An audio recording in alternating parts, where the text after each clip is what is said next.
Ертеде, ешкі жүні бөртеде, қырғауыл жүні қызылда, құйрық жүні ұзында, бір қоян болыпты. Бір күні келе жатып, тасбақаны көріпті.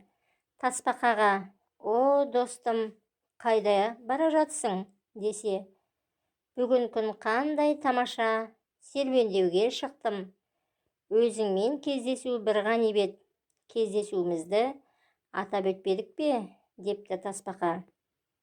Сөйтіп дереу нан жабатын таба тауып, оннан қамыр жасап, нан пісірмекші болыпты.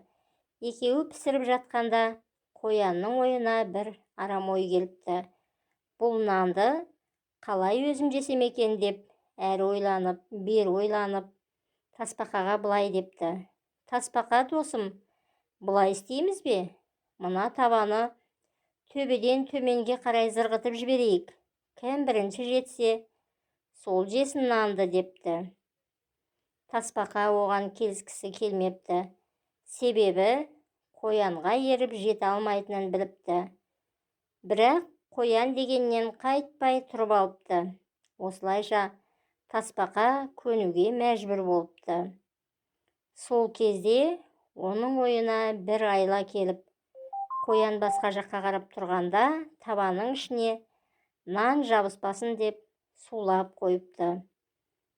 Қоян табаны төбеден зырғытып, өзі төменге қарай зулай жөнелгенде, нанның табадан түсіп, ағашқа жабысып қалғанын көрмей қалыпты. Ал тасбақа болса, асықпай төменге түсіп, ағашқа жабысқан нанды алып жей бастапты.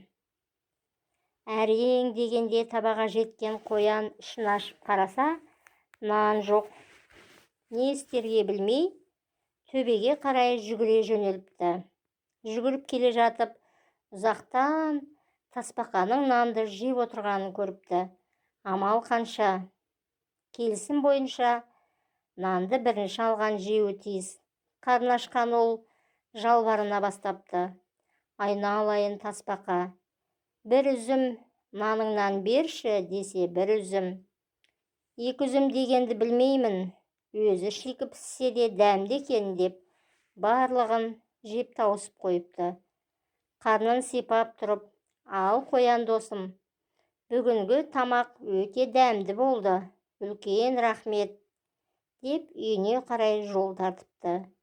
Ал қоянның сілекейі шұбырып, қарны ашып, ағаштың бетінде қалған нан ұсақтарын кеміре бастайды. Міне, сол күннен бастап ағаш қабықтарын кеміруді қояндар ұнататын болыпты.